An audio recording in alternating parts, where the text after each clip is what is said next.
అయితే వీటికి సంబంధించినటువంటి వయోపరిమితి. ఈ పోస్టులకు దరఖాస్తు చేసుకోవాలనుకునేటువంటి అభ్యర్థులకు మినిమమ్ 21 సంవత్సరాలు, మాక్సిమం 32 సంవత్సరాల వరకు వయస్సు ఉన్నటువంటి ప్రతి ఒక్క అభ్యర్థులు ఈ పోస్టులకు దరఖాస్తు చేసుకోవడానికి అర్హత కలిగి ఉంటారు.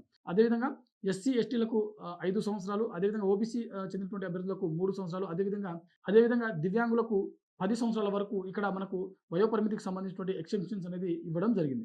సో, ఓవరాల్‌గా మనకు ఎస్టీ, ఎస్సీ మరియు ఓబీసీకి చెందినటువంటి అభ్యర్థులకు వయస్సు సడలింపు అనేది వర్తిస్తుందన్నమాట. అదేవిధంగా వీటికి సంబంధించినటువంటి అప్లికేషన్ ఫీజు చూసినట్లయితే జనరల్, ఓబీసీ, ఈడబ్ల్యూఎస్ చెందినటువంటి అభ్యర్థులకు రూ. 100, ఎస్సీ, ఎస్టీ మరియు దివ్యాంగులు, అదేవిధంగా ఉమెన్‌కి చెందిన అంటే ఉమెన్ జనరల్ కేటగిరీ, ఓబీసీ, అదేవిధంగా ఈడబ్ల్యూఎస్ చెందినటువంటి ఉమెన్ కావచ్చు, ఇతర కేటగిరీ చెందినటువంటి ఉమెన్ కావచ్చు. ఎవరైనా సరే వారికి ఫీజు మినహాయింపు అనేది ఇక్కడ వర్తిస్తుందన్నమాట.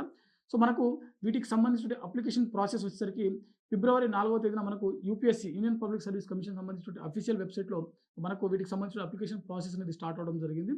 సేమ్ మనకు సివిల్ సర్వీసెస్‌తో పాటుగానే వీటికి సంబంధించినటువంటి చివరి తేదీ ఫిబ్రవరి 24వ తేదీన మనకు యూపీఎస్సీ సంబంధించినటువంటి అఫీషియల్ వెబ్‌సైట్‌లో వీటికి సంబంధించినటువంటి దరఖాస్తు ప్రక్రియకు సంబంధించినటువంటి లింక్ అనేది అందుబాటులో ఉంటుంది. మరి వీటికి సంబంధించిన దరఖాస్తు ప్రాసెస్ ఏ విధంగా చేసుకోవాలనంటే ఖచ్చితంగా మీరు వన్ టైమ్ రిజిస్ట్రేషన్ ఓటీఆర్ అనేది ఖచ్చితంగా రిజిస్ట్రేషన్ చేసుకోవాల్సి ఉంటుంది. ఆ తర్వాతనే మీరు సేమ్ సివిల్ సర్వీసెస్‌కి ఏ విధంగా దరఖాస్తు చేసుకుంటారో వీటికి కూడా సేమ్ అదే ప్రాసెస్‌లో మీరు దరఖాస్తు చేసుకోవడానికి అక్కడ అవకాశం అనేది చాలా స్పష్టంగా మెన్షన్ చేయడం జరిగింది. ఓవరాల్‌గా మనకు ఈ ఏడాది మనకు వీటికి సంబంధించినటువంటి అంటే 2026 ఐఎఫ్ఎస్ సంబంధించిన నోటిఫికేషన్ ఏదైతే ఉందో దీని ద్వారా మనకు 80 పోస్టులకు సంబంధించినటువంటి భర్తీ అనేది జరగనుంది. మరి వీటికి సంబంధించినటువంటి సెలక్షన్ ప్రాసెస్ ఒకసారి చూసినట్లయితే ప్రిలిమినరీ ఎగ్జామ్, ఆ తర్వాత మెయిన్స్ ఎగ్జామ్, ఆ తర్వాత ఇంటర్వ్యూ అనేది కండక్ట్ చేయడం జరుగుతుంది. సేమ్ మనకు సివిల్ సర్వీసెస్ లాగానే. కాకపోతే సివిల్ సర్వీసెస్‌కి ఈ ఐఎఫ్ఎస్‌కి సంబంధించినటువంటి 2 డిఫరెంట్ ఏంటంటే మెయిన్స్‌లోకి వచ్చేసరికి సెపరేట్‌గా ఉంటుంది. మనకు ప్రిలిమినరీ ఎగ్జామ్ వచ్చేసరికి సీసాట్, జీఎస్ పేపర్ ఉంటుంది. అంటే 2 పోస్టులకు దరఖాస్తు చేసుకున్న వాళ్ళకి అందరికీ సేమ్ ఉంటుందన్నమాట. సో, ఎవరైనా ఇండివిడ్యువల్‌గా దరఖాస్తు చేసుకున్నప్పటికీ అదే మనకు ప్రిలిమినరీ ఎగ్జామ్ అనేది ఉంటుందన్నమాట. సో, ఓవరాల్‌గా ప్రిలిమినరీ ఎగ్జామ్ సేమ్ ఉంటుంది. మెయిన్స్ ఎగ్జామ్స్ వచ్చేసరికి డిఫరెంట్‌గా ఉంటుంది. ఆ తర్వాత ఇంటర్వ్యూ అనేది కామన్‌గా కండక్ట్ చేయడం జరుగుతుంది. సో, ఇది మనకు ఐఎఫ్ఎస్ సంబంధించినటువంటి ఇండియన్ ఫారెస్ట్ సర్వీసెస్ సంబంధించినటువంటి 2026 సంబంధించినటువంటి నోటిఫికేషన్ ఏదైతే ఉందో దీనికి సంబంధించిన కంప్లీట్ డీటెయిల్స్ అన్నమాట.